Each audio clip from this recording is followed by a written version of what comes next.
One of the coolest things I've ever seen. So at the bottom here, every single one of those lines is a biblical verse, okay? Now, the length of the line is proportionate to how many times that verse is referred to in some way by some other verse.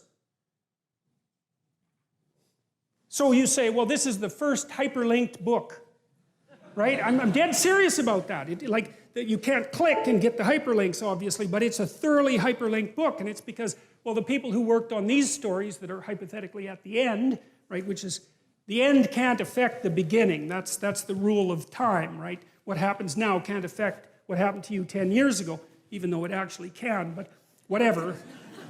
Well, you reinterpret things, right, and then they're not the same, but whatever, we won't get into that. But technically speaking, the present cannot affect the past, but if you're looking at a piece of literature, that's not right, because when you write the end, you know what was at the beginning, and when you write the beginning, or edit it, you know what's at the end.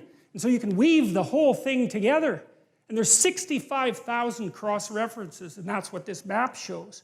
And so that's a great visual representation of the book. And then you can see, well, why is it deep? Why is the book deep? Well, just imagine how many pathways you could take through that, right? I mean, you just journey through that forever. You'd never, ever get to the end of it.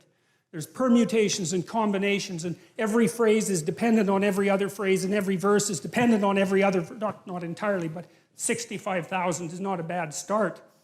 And so